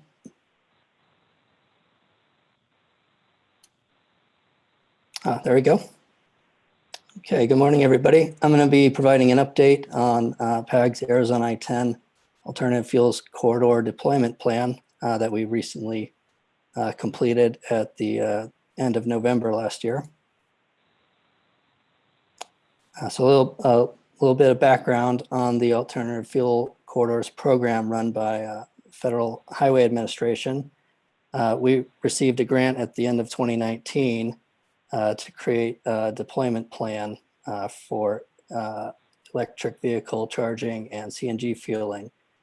So the AFC program came about through the FAST Act, looking to improve mobility for the various alternative fuels, electric, hydrogen, propane, and natural gas technologies. So FHWA has done an impressive job in the last 4 years. Rounds 1 through 4, they went through nomination process and now have corridors in 49 states covering 145,000 miles. As I mentioned, we received a grant along with 4 other organizations through the nation. In the past, Arizona submitted nominations for alternative fuels on I-10, 8, 17, 19, and 40, covering the fuels of EV charging, CNG, LNG, and LPG. The 2020 round 5 nomination deadline is at the end of this month. So the fuels that we submitted for in our grant for deployment, like I said, are EV charging and CNG fueling. The EV charging was DC fast charge only, so that's your 480 volt versus your level 1 and 2, 120 and 240 volts. So half-hour range for full charge of vehicles. There's criteria of 50 miles between stations, 5 miles from the highway, and they have to be public, so it didn't include Tesla charging stations. For CNG, a larger range, 150 miles between stations, and they had to be fast fill. So we partnered on this grant with ADOT and Valley of the Sun Clean Cities Coalition. We formed an advisory group of stakeholders in the state, and that was the Arizona Interstate Infrastructure Collaborative. So we held quarterly meetings through 2020. We identified the truck stop travel centers, which would be the potential site hosts for these alternative fuel stations, the utilities covering those areas for electric and gas, the charging companies that would be in providing the services for EV charging and the CNG fueling, and other partners such as Nikola Motors, Arizona Trucking Association, ASU, ADEQ, ADOA. We did come across some challenges with the coincidence of the pandemic, particularly bringing the truck stop travel centers to the table with them diverting resources toward their operations. However, we did identify various funding opportunities and made the truck stop travel centers and charging companies aware of those. One in particular, we submitted our sites for funding through Electrify America's Cycle 3 investment plan, and we'll be finding out this spring if any of the sites were selected. So the goals and objectives of the plan were to transition what are called pending segments, which do not have enough stations to meet that either 50 or 150 mile criteria. So for EV charging out west between California and Phoenix, we identified station needs in Siloam and Tonopah, and out east in Wilcox and San Simon to bridge the gap over to New Mexico from Tucson. And for CNG fueling, there's just a pending segment of I-10 between Tucson and New Mexico. So we selected Wilcox or San Simon for an additional fast fill site there. We considered the Rev West voluntary minimum station standards. That's part of Intermountain West EV corridor pact that Arizona is part of, and they provide for amenities such as parking, food services, restrooms, other amenities that we took into account as well for site selection. So this is your typical DC fast charge charger. There's different types of plugs for different vehicles that are required for the charging stations. Here's a Love's Trillium with a CNG fast fill for vehicles to fill up. The fast fill for CNG is more along the lines of a 10-minute fill for a passenger vehicle. And during the project, we developed a couple of tools. One was a site suitability survey tool. This built upon the Survey 123 application. Here's the form we developed where you go out into the field and allows us to catalog and rank the potential sites based on those characteristics and amenities available, and take photos and gather information on the site. Then in the map viewer, this allows you to view and strategize the layout and connectivity of those sites for future reference. The other tool we developed is the potential station route distance tool. This built upon USDOE's NREL corridor maps. Our aim in developing these tools were so that they could be applied broadly and transferable to other areas of the country, which this is. So with this tool, NREL's corridor distance tool is the little blue buffer that you see. It just tells you if you're meeting the 50 or 150 mile criteria. What we did was allow individuals to identify a starting point, and it would retrieve information on where the nearest stations are. It better helps you determine which sites would best fill those gaps in the corridor pending segments. In the end, we gathered information for cost estimates for these stations. As you can see, for DC fast charging, it varies depending on how many chargers would be placed at the site, between close to 200,000 to 750,000 range. And for a CNG station, for medium or large, dealing in the range of 700 to 2 million.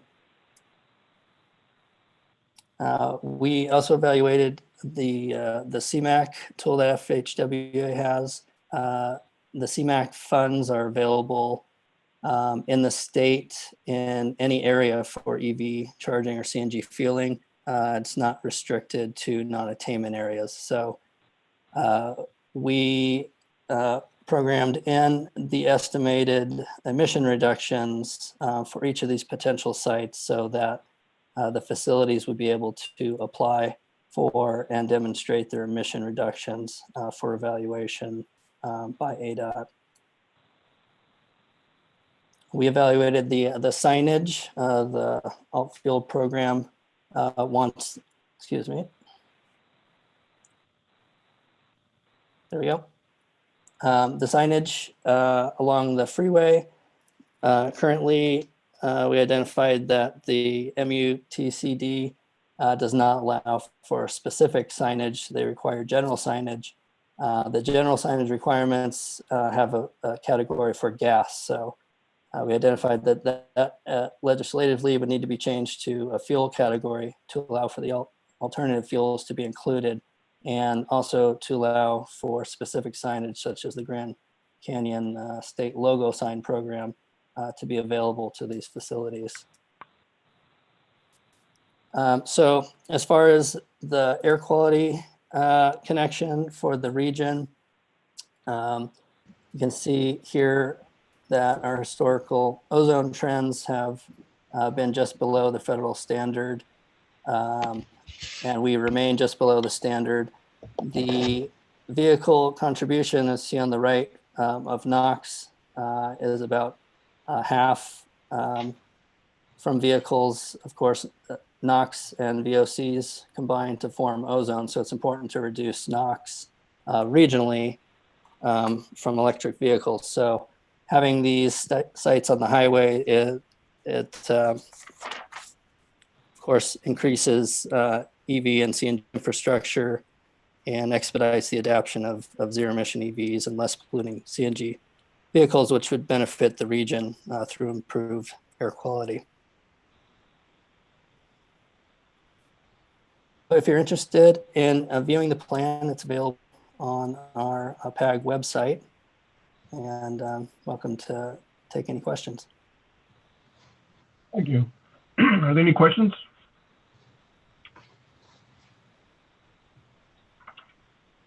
Any questions out there? I got one. Are these charging stations are electric, whether electric or natural gas? They're going to be privately owned, right? Correct. I mean, Yes. the government's going to be building these stations throughout the state, right?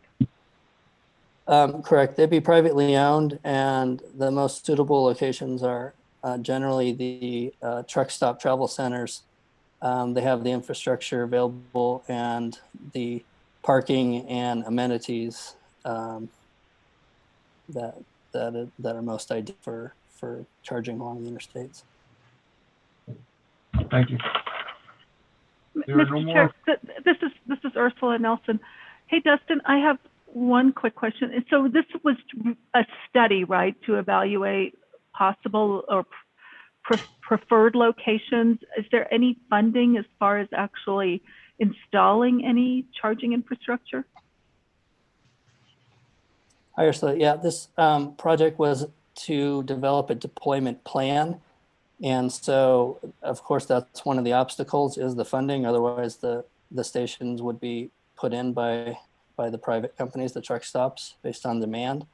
So funding sources such as Electrify America's Cycle 3 funding, EVgo collaborating with GM to deploy stations, the CMAQ funding that would be available for these facilities to apply for. So we identified funding sources as one of the goals to help facilitate deployment of the infrastructure. Okay, thanks. Any further questions? Mr. Chair, this is Paul. I just wanted to really call out Dustin and PAG staff for a great job they've done with this plan development. And Ursula, that's the right question. We're certainly looking at additional opportunities for fund sources that may come out of the new administration. So we're keeping our eyes wide open for that. And I think we've demonstrated that we can evaluate opportunities for these types of sites pretty nicely. So we're eager to work more closely with you to pursue those opportunities. Thanks. Great, thank you. All right, if there's no further questions or comments, thank you, Mr. Patrick. Thank you, Mr. Chair. Moving on to item number 7, Arizona State Performance Measure Projections. Mr. Mitchell. Hi, good morning, Mr. Chair. Thank you very much, and good morning, committee members and the public listening in. Yes, I'll be going over the Arizona State Performance Projections for the safety measures related to FAST Act for the year 2021. This is an action item, and the committee will be asked to vote at the end. My name is David Mitchell. I'm Senior Transportation Planner for PAG. And here's a review of what we'll be going over as an introductory item and something we should probably review in this platform on an annual basis. Be going over the RMAP safety targets that have been adopted and reviewing the other types of safety related elements that come along with it. We'll go over the action item, the FAST Act safety projections set by ADOT for this year. And then we'll also review some other projections that PAG's Regional Council has adopted in perpetuity, but the FAST Act allowed for the state to do a mid-period review and modify their original 4-year projections for year 2022. And there are 3 revisions that we'll go over just as an informational item. So diving into the safety principles that the region has adopted, there's a vision and a goal that were adopted in our strategic transportation safety plan. And that is working together towards 0 deaths, everyone gets home alive. That's the vision that we operate under with our planning and policies. And then with the goal from that plan is to reduce the number of fatalities and serious injuries in the PAG region by 7 to 10% during the next 5 years. this plan was adopted before RMAP, and it certainly doesn't imply an expiration date to this goal. What it implies is that we look to make a serious reduction in fatalities and serious injuries every time we adopt the TIP. And further, those principles were adopted to support the RMAP safety goals and strategies, and that is to integrate Vision Zero into all levels of transportation planning with the aim of ultimately eliminating all roadway fatalities. And so these are the three guiding principles related to safety performance in the PAG region, how we should track to how we're performing and how we form our policies and our planning documents. This is a review of the targets that were adopted in the original RMAP and then carried on through the RMAP update. We have a long-term aspiration to significantly reduce the fatalities and serious injuries on our roadways. And this is for automobile users, pedestrian users, and bicycle users. And you can see the adopted targets that we have for the year 2045, all driving the region towards zero. This is how the region is performing. This incorporates 2020 crash data and is a update from the status that was delivered in the RMAP update, in that fatality rate had been moved from behind pace to getting worse. This slide displays that there are 11 of our 13 safety performance targets, long range targets, that are behind pace or getting worse in relations to safety. And this is something that PAG region and PAG staff is closely monitoring as we go through project selection. Our members are able to see where the safety issues are happening on our roadway network, so that we can try and address these issues and drive the performance in the direction that we want to achieve our long range targets. So at the conclusion of that review, now we'll jump into what are known as the FAST Act safety projections for the region. These are in review. The FAST Act is a federal performance measures plan that introduces safety goals that were originally established in MAP 21. The timeline that was established was beginning in 2018. The states would have to establish annual projections for safety on public roadways, and that included 5 different measures. The FAST Act defines projections in their terminology as targets. And so sometimes that becomes an issue with the way that we do reporting and tracking of safety data, because our targets are aspirational and they're achieving long-range goals, whereas the FAST Act targets are only explaining one-year projections for what's going to happen next year based on what's happened in the past. So they're completely different tools and mechanisms on how we can evaluate safety on a network. And so it is important to review what that means. And just to reiterate, FAST Act projections differ from our RMAP targets in that FAST Act ones are just statewide projections of anticipated performance for the next calendar year. And the targets that the PAG region uses are tracking towards the RMAP 2045 goals. And so with that, I would like to add the PAG staff and TSS, they were also brought with this information. We do support ADOT performance projection requirements for year 2021. And with that, I will dive right into it so we can see what exactly it is I'm talking about. So last year, ADOT adopted their safety projections. And then just last week, TSS was given this presentation, and they also voted in support for regional council to adopt these measures. The 5 measures that are on the table are shown here. The state projects a statewide increase in number of fatalities, fatality rate, and number of non-motorized fatalities and serious injuries. I should correct myself. They don't see an increase in fatality rate. And the reason I have those numbers in red is because it's to flag them, to note that these are not supporting our long-range goals. A 0% increase is not driving the number down to 0. The 2 that are in green, those are in support of our RMAP goals. And so I've just highlighted them as such. And these will be the projections that I will be asking the committee to vote for at the end of my presentation. But before I do that, I want to give you a picture of what it means to the PAG region to adopt a state projection.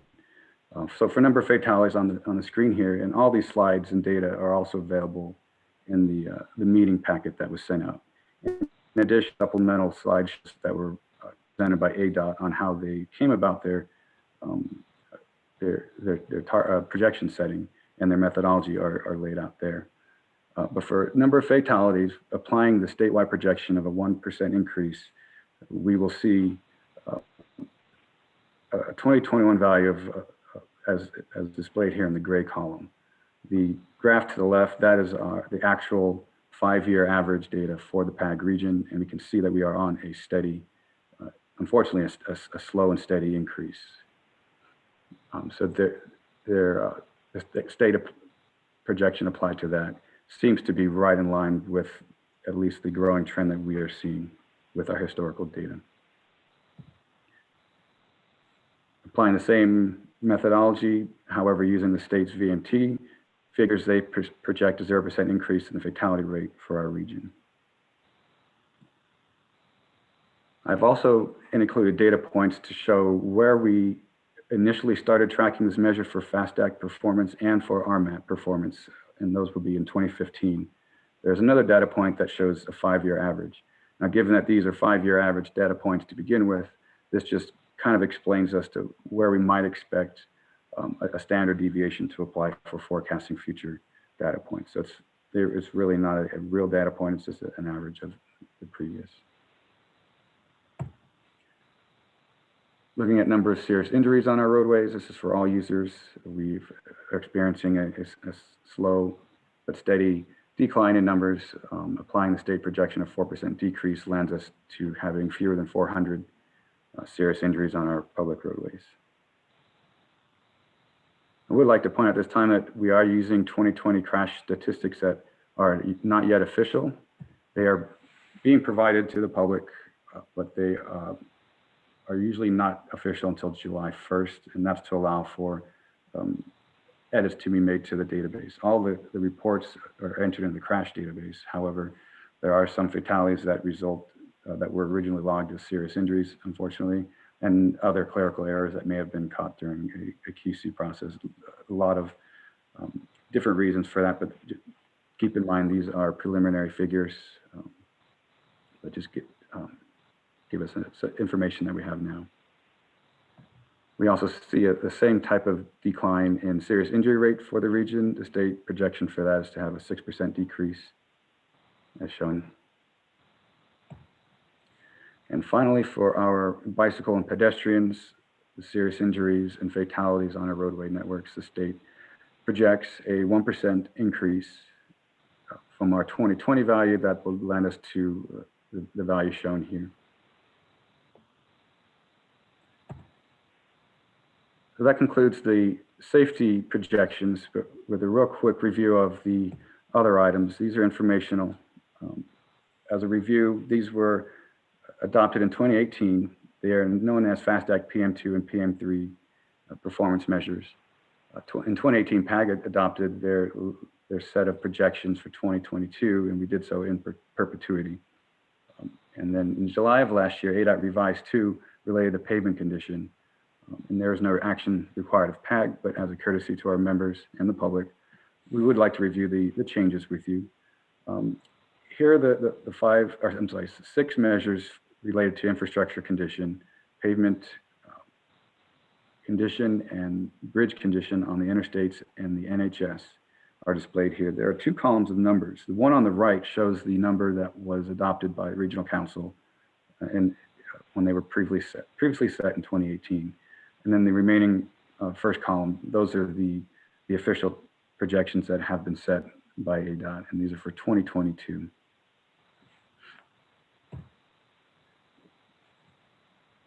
The first one that we'll look at is the interstate pavement in good condition. The state originally projected a 48% in good condition for year 2022, but they've gone a little bit more conservative with that and have dropped that to 44%.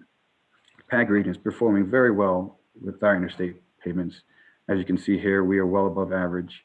with right around 80% of our interstate pavement in good condition. The chart on the right shows the amount of pavement in poor condition, and the region is experiencing less than 1% in poor condition, and the state is projecting a 2% statewide average.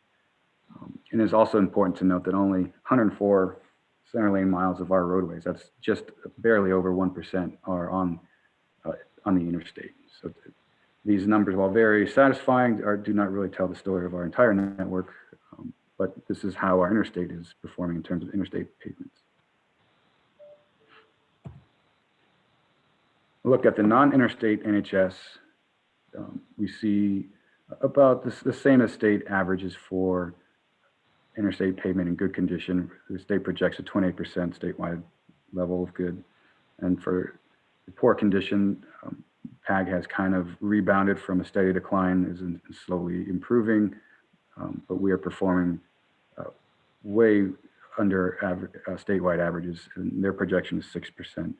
Now, the state does account for the condition of their roadways in their projection settings, so there's nothing to be of concern here as to why our numbers are completely different. And we will see this because a majority of our arterial network in the NHS that sits on it is heavily used.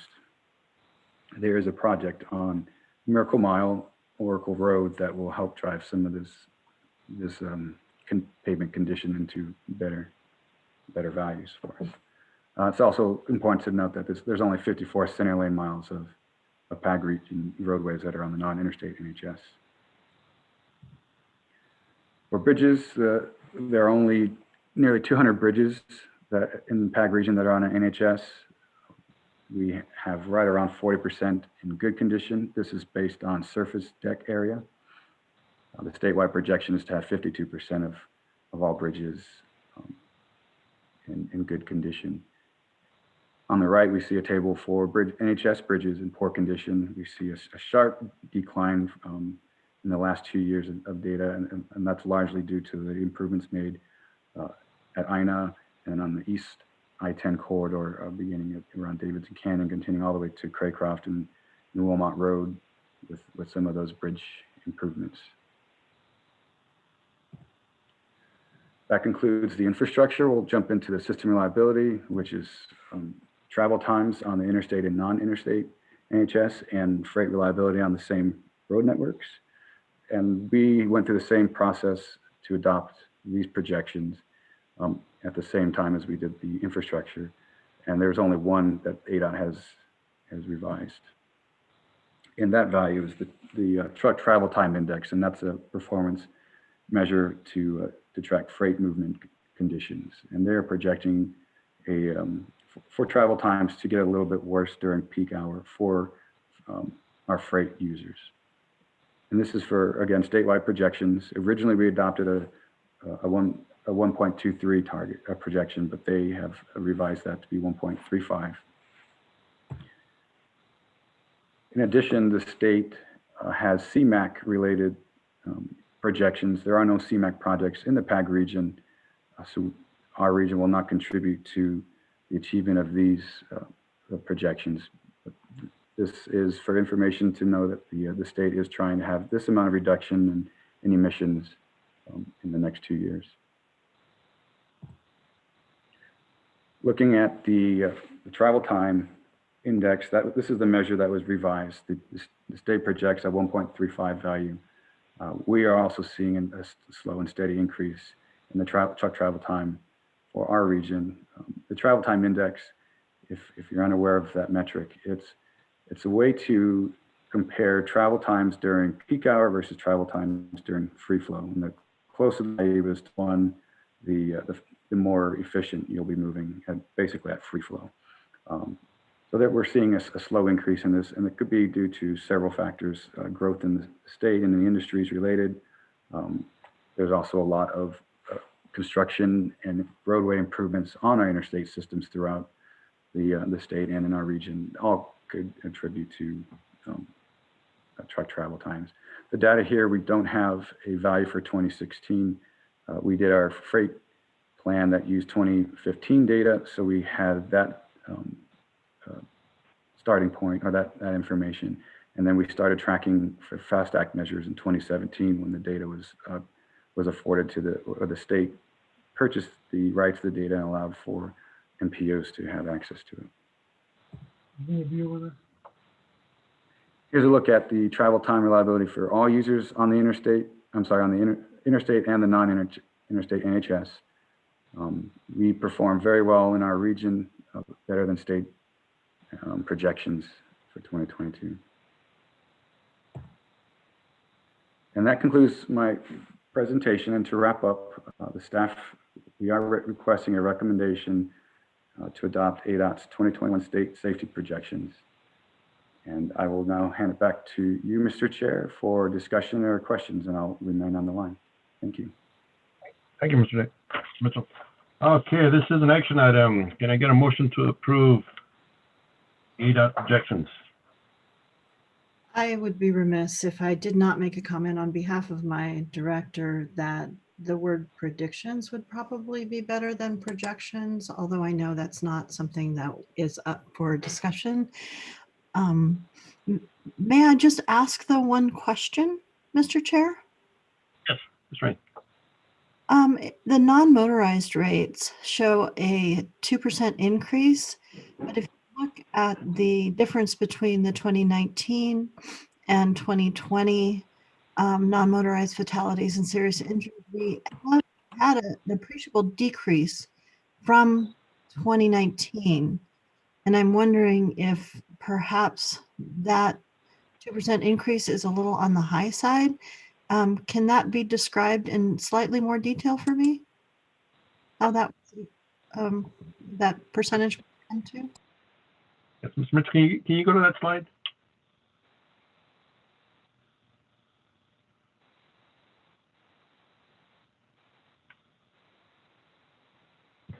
Dave, stop me when we're at the right spot.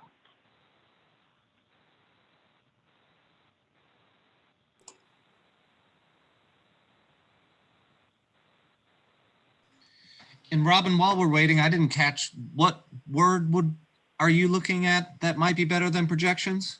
I'm looking at page number 36 of the materials, and under non-motorized, it's the safety data, FAST Act performance measures, non-motorized fatalities and serious injuries. And the 2019 number for that in the PAG region is 119.6, and the 2020 number for that is 115. And so it has gone down a little bit, and the projection appears to be 2% increase. So I just wanted a little bit more robust. No, it's not the number of fatalities, it's the non-motorized number of fatalities. So it's a couple farther along than this slide. Yeah. Oh, okay. So now, so the bottom one there says 1%, the material says 2%. And which is it actually? One or two? So it looks like David was just kicked out of the meeting, so I'll try to field this as best I can. Hi, Mr. Chair, Paul, excuse me. I was able to get back on my phone. I wasn't sure what happened to my computer. And Diane, I'm sorry, you cut out right when you started asking a question.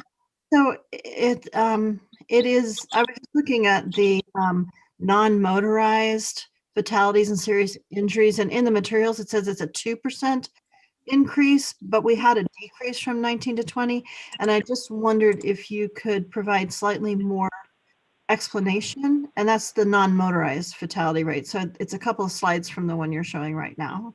A couple slides. Yeah, Crystal, you might go into, I believe it's two more slides now. This one here, please. Yes, there we are. Thank you. And again, it's 1% here, and in the materials it says 2%. But I just wanted just a slight bit more, just a more robust understanding of how that percentage was come to. From my understanding is 36, Robin, and it does say number of non-motorized fatalities and serious injuries of 2% increase.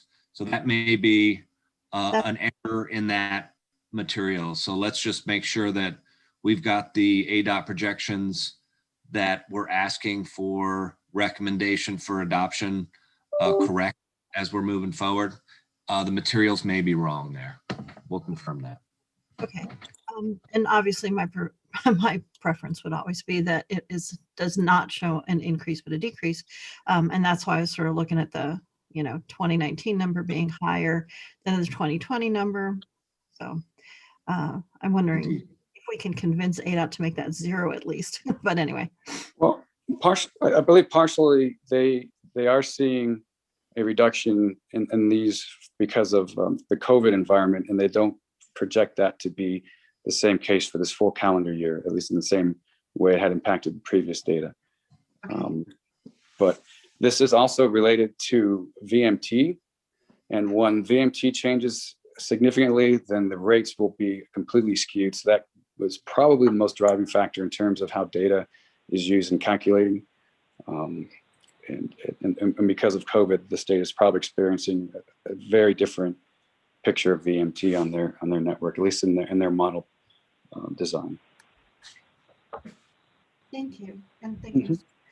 And I do apologize for the mistake, and I will make sure that we have that projection correct. I'm looking up that right now. And then my only other comment was just that obviously my preference and the city's preference would be that it wasn't called a projection, but a prediction.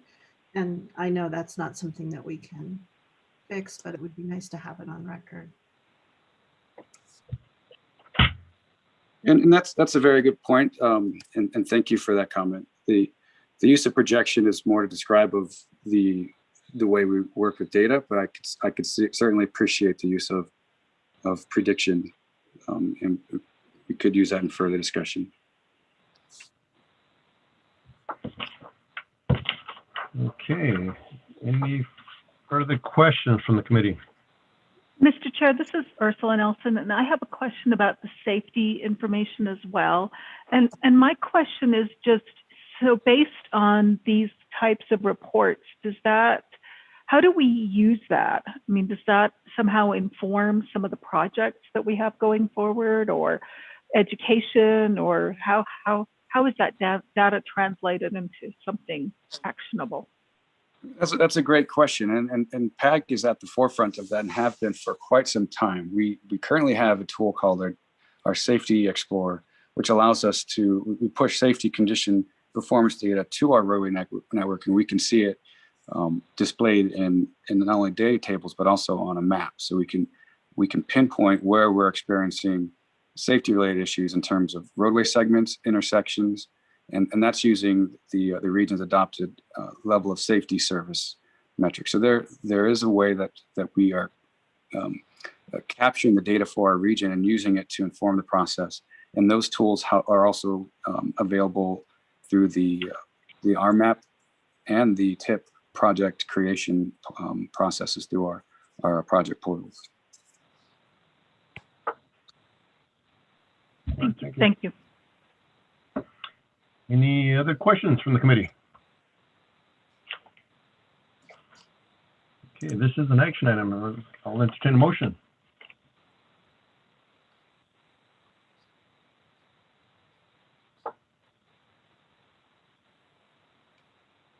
Get a motion?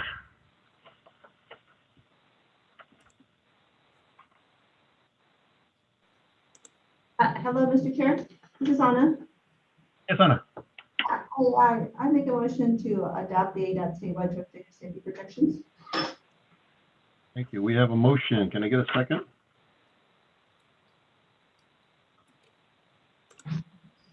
This is Patricia. I'll second that. We have a motion and we have a second. Any further questions? Seeing none, all those in favor signify by saying aye. No. Aye. Aye. I need to do roll call, just. Oh yeah, let's do a roll call, Sonia. Thank you.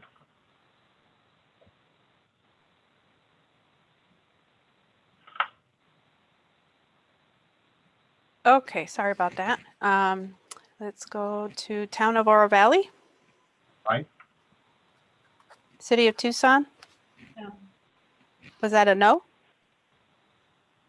That was a no. Okay. Pima County. Yes. ADOT, Yes. Tohono O'odham, Aye.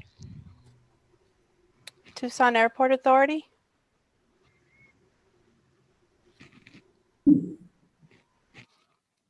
is he gone? And Pima County DEQ. Well, Um, I think we sorry, what was lost. that? Sorry, that? only one vote per, Okay, sorry about that, Dave. for jurisdiction. That's all right. So we have 3 yeses and 1 no. I mean, sorry, 4 yeses and 1 no. We lost a couple of other members. Quorum, all right. All right. Motion carries. Thank you. Okay, moving on to item number 8, Region-wide Highway User Revenue Fund. Revenue report, Mr. Barrett.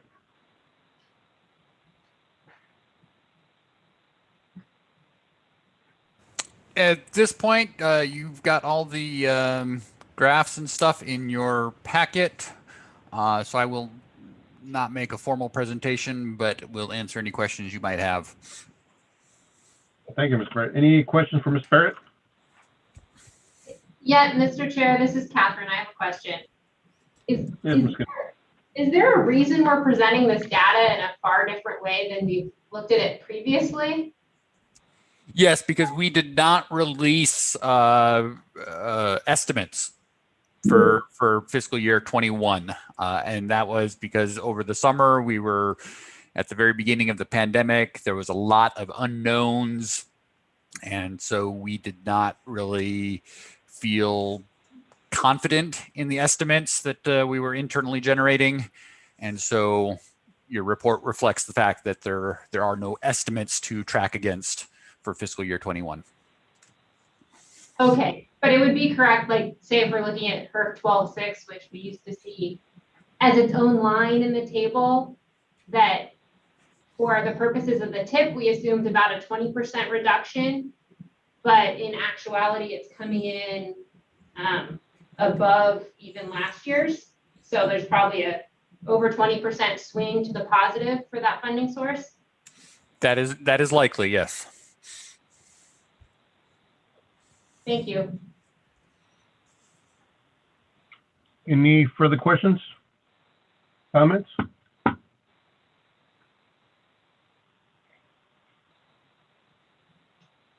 Okay, this is an information item, so there's no further questions or comments. Thank you, Mr. Barrett. Moving on to item number 9, adjournment. Can I get a motion to adjourn? Mr. Chair, I make a motion to adjourn. Okay, we got a motion. We got a second? Second. This is Robin. Thank you. All those in favor signify by saying aye.